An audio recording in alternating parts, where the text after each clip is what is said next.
Welcome to Real Estate Investing Abundance, the show for busy, fulfilled professionals like you to learn how to develop financial independence built on solid, passive real estate investments. Now, here is your host, Dr. Alan Lomax. Hello, enlightened investors. I'm your host, Dr. Alan.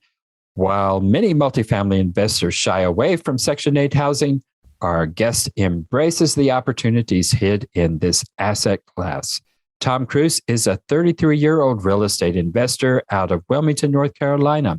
After graduating from the University of North Carolina, Wilmington, Tom started wholesaling real estate and then graduated to buying single-family and small multifamily properties.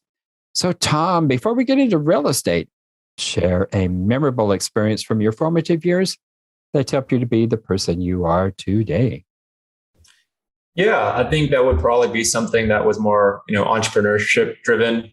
I mean, it seems very small at the time, but now looking back at it, it really has kind of pushed me in that direction. And it was in middle school. I must have been like maybe 12 or 13 at the time.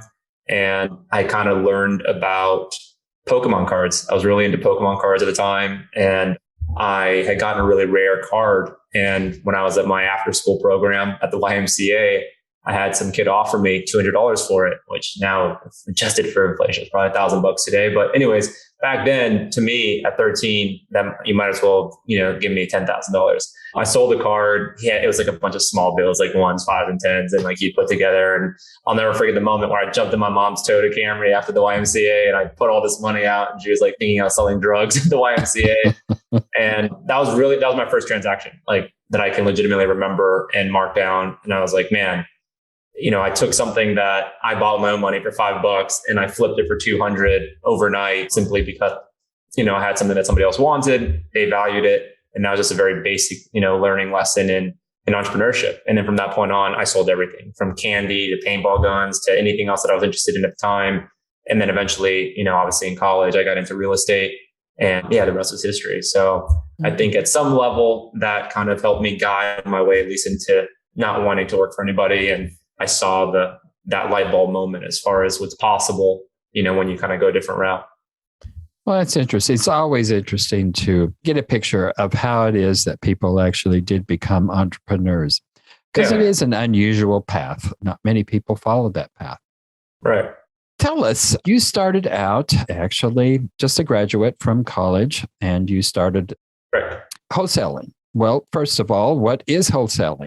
Yeah, wholesaling is essentially when you find a property that's undervalued, you put it under contract, and then you find maybe a flipper or an investor that's interested in buying that contract from you. So you're essentially being the middleman between the seller of the property and the buyer, and you never own the property. You never close on it in your name, and it's essentially arbitrage. So I would put a property under contract for $70,000. I would find an investor that wants it to flip the house, and he might make some money further down the road. So I would say, hey, look, man, I'll flip this contract to you for $75,000. So the buyer pays $75,000. The closing attorney gives the $70,000 to the seller that was agreed on, and then I, keep the $5,000 in very simple terms. There's obviously fees and closing costs, but yeah, I would keep the $5,000 as the closing fee. So I did that to get started to be able to fund the down payments on my rental units, then eventually subsequently get into Section 8. So is that the story of how it is that new investors can get started, or are there other ways and means for investors to get into the game?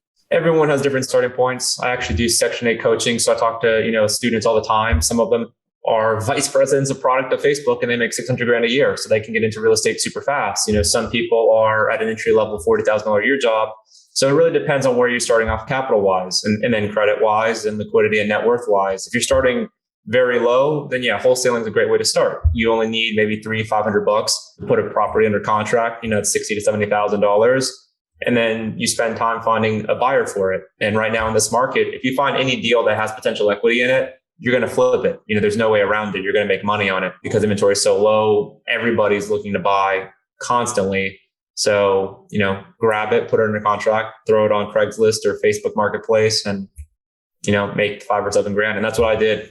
Early on, I knew that I needed $15,000 to $16,000 per month to buy one rental. So I was buying $70,000, $80,000 a door at the time, 20% down, comes out around that. And yeah, that's how I got started. Well, trends that real estate professionals need to follow, there's all kinds of different ones, but what are the major trends that we need to look at and follow? As far as like a strategy or just in general market trends that I'm seeing? In general, the market trends that we need to look out for. For me, I'm seeing obviously inventory staying low, interest rates relatively still low. So I'm not seeing, prices crashing down anytime soon. I don't think there's going to be another explosive '08 event, unfortunately. In '09, I was there looking at '08, like, oh my God. So I'll never forget in 2014, 2015, 16, when I was buying houses and I would see in the tax records, when you buy a house, it shows, what the previous guy paid for it. And here he is in '09 paying 30 grand for a house that I'm now paying 80 grand for. It's like, man, I really want another, chance like that. So, but I don't know if I'll see that in my lifetime. But as far as trends, I would say we obviously saw what happened with Zillow and, paying too much for too many properties and being unable to flip them. So I've never been a big fan of flipping or the burst strategy. I'm much more buy and hold. I just think that it's much more predictable, especially with Section 8. I would get on that buy and hold trend. It's worked for so many investors over the years. It's proven, it's predictable, and the possibility for new investors to lose is very low. You specialize in Section 8. And correct. So tell us why it is you specialize in Section 8. There's a million reasons. One, the rent is guaranteed. If anyone's ever rented a property before, with any tenant, you'll see that majority of the time is spent, either chasing that tenant for the rent on the first of the month because it's not guaranteed with a regular, market rate tenant. So that's the nicest part. That whole hurdle goes away when you deal with Section 8. They direct deposit the majority of the income into your account. The remaining balance you can grab from the tenant. We just do a debit card transaction that will just charge them and charge the remaining balance. We get higher paid rents. Section 8 has to provide higher rents for their landlords in order to incentivize them to take it over a market rate tenant. So we're getting $1,300, $1,400 a month on a $60,000 unit. Whereas traditionally, if you buy a $60,000 unit, you're not going to find anyone to pay $1,300 and $1,400 a month for off the street market rate. So that's another reason. It's future proof. It's market proof. In 2020, during a massive global pandemic, we had our best year ever. My units remain occupied because tenants obviously aren't moving to go anywhere else. And where all my other friends had, units that were still occupied, but all the tenants were unemployed now or, got laid off for whatever the reason, they had to, figure out how they're going to pay their debt service every month to the bank. Whereas I was buying units. I was like, oh man, like anyone else looking to sell, I'm buying as much as possible because I already had all my rent subsidized. So I never missed a debt service payment. I never did forbearance. I never had to, ask for any leniency from the bank. And they're super happy, which just builds goodwill with them when I go back and ask for another $3, $4, $5 million loan. Well, what are the downsides to Section 8? The only thing that's different from Section 8 to a regular tenant is going to be inspections. And in reality, if you don't stay on top of it, it can trip you up because, for example, if you don't inspect the property all year or you're a lazy landlord and then you have your annual inspection and then you have a laundry list of things to fix and then you can't afford it or you don't want to, then they're going to stop the rent and then you're going to be dealing with an eviction. So that's really the only scenario where it becomes a problem is if you're a slumlord. If you don't take care of the property, if you don't maintain the property, you're going to run into issues. And that's really the only downside. Well, what is it about Section 8 that so many people actually run from that particular facet of the population? It's going to be the myth that the Section 8 tenants are going to destroy your units. And in reality, it's just that. It's a myth. If you have two tenants, Section 8 is a payment method, right? So like if you're a regular tenant, you're paying with cash or a credit card or a certified check. Section 8 is just using Uncle Sam's wallet. That's really the only difference between a regular tenant and a Section 8 tenant. So if you go back down to that common denominator, both tenants, if you don't screen them, you're going to have problems because you don't know where they're coming from. So it's not the fact that they're Section 8 that makes them a problem. This is what happens. People think that since the rent is guaranteed, that the tenant quality is guaranteed, which is not the case. So I talk to landlords all the time that were, burned by Section 8. And first thing I'll say is like, hey, show me the background check of this person that burned you. Oh, we never ran a background check because, the direct deposit income was guaranteed. We didn't think we had to worry about it. Well, I guarantee you they probably have at least 2 or 3 drug convictions. I guarantee you that they have a credit score of like 501. And I guarantee you they owe every single creditor on the face of this planet. And you let them into your house without checking. And they're like, well, yeah, that probably was the case. I was like, no, I guarantee you they had also at least 1 eviction on there too, because they're a professional tenant. So it's not Section 8 that makes a tenant bad. It's lazy landlords that don't check. So what kind of backgrounds do you run on your Section 8? For everybody, we do very aggressive screening. So we're checking credit, we're checking background, We're checking eviction history. We're checking landlord verification. And we take it a step further. And because a lot of times they'll try to BS, have their friend call. We'll check address and we'll also check name and make sure the phone number they give to the landlord matches to the address on public record. And then we also check employment references, check pay stubs, contact people at the actual location to confirm those pay stubs are valid and real. And then we also do home visits. I'll have my property manager go to where they're living currently and see how they're living. So it's in depth. I mean, right now we have almost no turnover because Section 8 tenants stay in the units a lot longer. And then once they do, we know that the probability of them leaving a good, in shape unit is very high because we did all the work on the front end. Well, sounds like an excellent process. We'll be right back after a brief announcement. Are you a busy professional, passionate about the work of your calling, yet realize that even though you love what you are doing, you're exchanging your time for money? You know that if you were to lose the ability to exchange time for money, your financial well-being will be in jeopardy. If you can relate, I have great news. Steed Tucker Capital is an investment company designed for professionals to develop financial independence built on solid passive real estate investments. Remove the anxiety of an uncertain financial future and go to steedtucker.com. Get your free one-page 10-step guide to passive real estate investing. Take us through the strategy, actually. You started with wholesaling. Correct. Then you started getting your own units. Correct. Talk to us about that process of moving from wholesaling to purchasing your own properties, and how have you gone about not just purchasing those first units, but how have you scaled your business? Yeah, that's a good question. So I had a goal for myself that I wanted to buy 1 unit per month when I got started. Once I bought my first condo, I used an FHA loan, 3%. I used Obama's, $8,000 tax credit back in the time. And I was able to get my first unit, lived in there for a year. And then I bought a big dog, wasn't allowed in the complex that I was living in. So it forced me to buy a single family unit. So I couldn't sell my condo, which I really wanted to, but I was upside down equity wise in the market, the way it was, and my limited equity on the down payment. So I was just in bad shape. So I rented it out. And that's kind of where I had that aha moment. Like I was making $500 a month, making rent on this unit and $500 over my mortgage. So I was making, netting 500, and I was managing it myself. It's a really nice, couple that I had leased a unit to. And I was like, wow, this is super easy. Let me keep buying more. So from that point on, I said like, hey, I need $16,000 this month. So I wholesaled, got the deals, got the deals. I was working with local community banks, credit unions, anybody that would lend to me. I was going knocking on their door, asking for a loan. From that point on, I did that for about a year, got about, 8 or 9 units. At that point, it was unstoppable because I was able to reinvest all that cash flow. I was making minimum $500 per unit times 8. I was netting $4,000 per month on this pretty small portfolio of condos that were, that I kind of cobbled together through multiple banks. And eventually I maxed out at my 10 unit limit through Fannie Mae and Freddie Mac. I was forced to go into the portfolio and commercial world.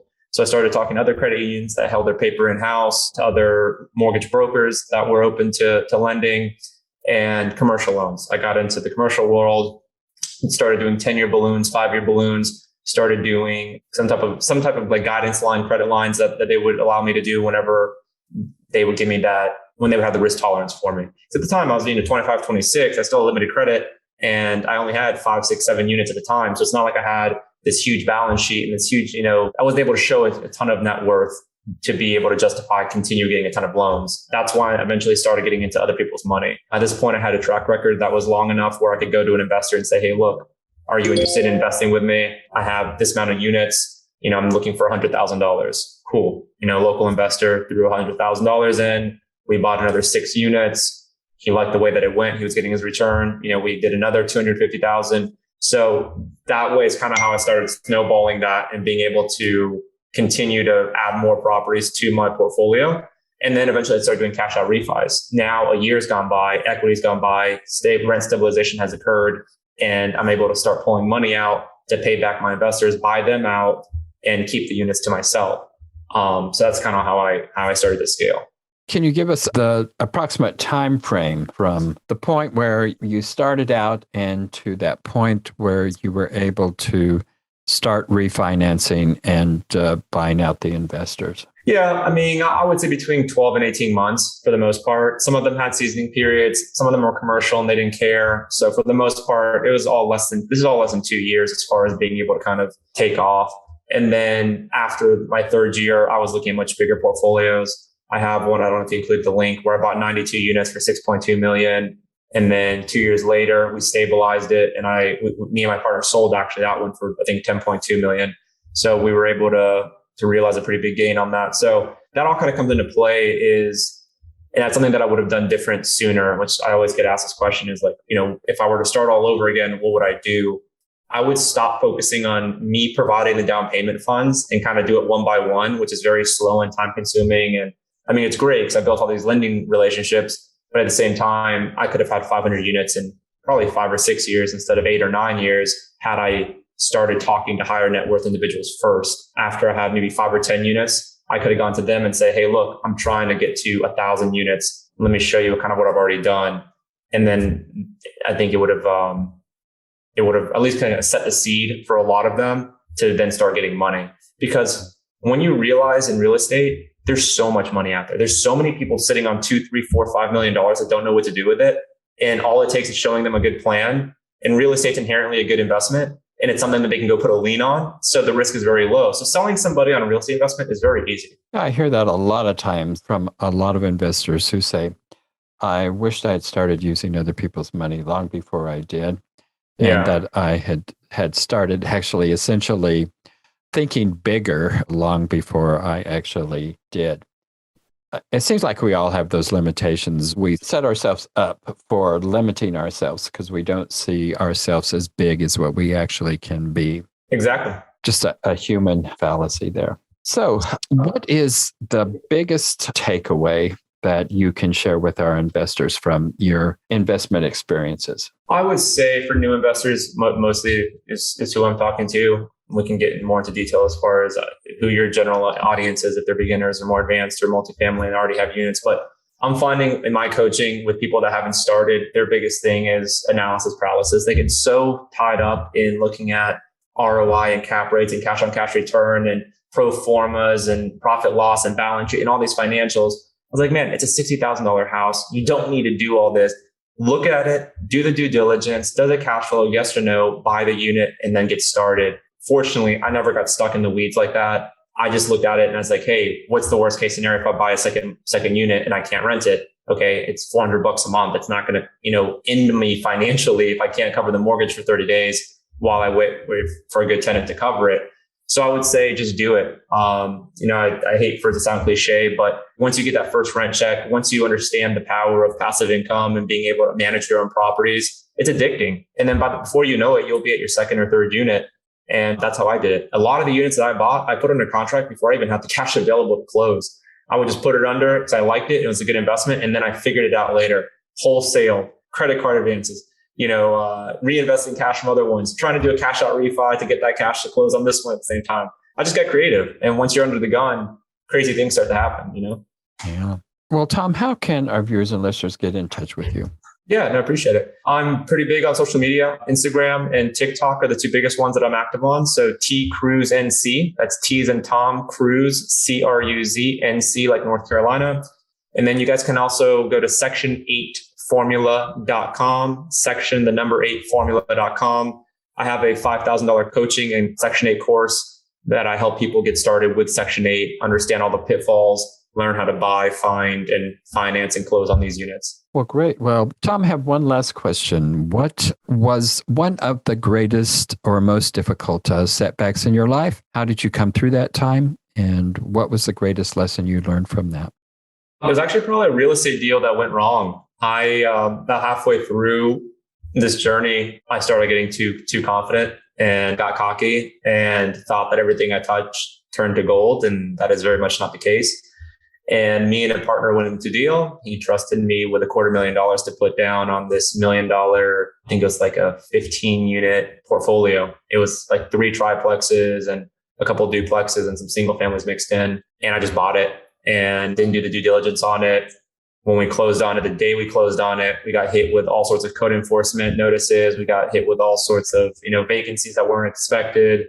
And it turned really ugly. I mean, we probably had $100,000 in repairs to do just to bring it up to code to avoid all the fees and fines and hearings that were about to hit us. And of course, it was never disclosed to us. I guess it's not material fact, so they didn't bother to tell us because they didn't care. And fortunately, my investor, super cool. He understood, that sometimes due diligence doesn't pick up on all that. I went through all the units myself. They were rough, but it's what you expect at that price point. And we were prepared to pay to renovate them, but not as to the level that, they were talking about like asbestos in the insulation. They're talking about, lead-based paint on the exterior. They wanted all of it scraped and pulled. We found rot in the decking on the roof, had to pull a bunch of roofs. So what we ended up doing is just doing all the repairs and then just selling it. And we pretty much got out even, which was very lucky. It could have easily gone very south and put me in a really bad, it would have set me back a couple of years if I had to, come out of pocket at that point to be able to help pay him for it. So that was the biggest lesson, real estate and professionally, was to make sure that you don't get too confident in what you're doing just because it's working really well at the beginning, because at any point it can all come crashing down if you make one wrong move. So just take it slow, where you can. Don't get so caught up in scaling so fast that all you look at is that unit count. But yeah, I would say that would be the biggest thing, is just to be more focused and diligent, regardless of, how much you scaled already. Well, I appreciate you sharing that with us. Yeah. Those hard knocks are hard to take, but oftentimes excellent lessons to learn from. Well, Tom, thank you so much for being with us today. Been a pleasure getting to know you, and thank you for sharing your experiences. Thank you for tuning in to Real Estate Investing Abundance, brought to you by Steve Talker Capital, a company working for passionate professionals like you to develop financial independence built on solid, passive real estate investments. As part of our efforts to make the world a better place, Steve Talker Capital contributes to activities and organizations committed to better understand the equine. These endeavors attempt to enhance the human treatment of horses worldwide. Steve Talker Capital, working for a world where all creatures, great and small, flourish abundantly. For resources to develop your financial independence, connect with us at stevetalker.com.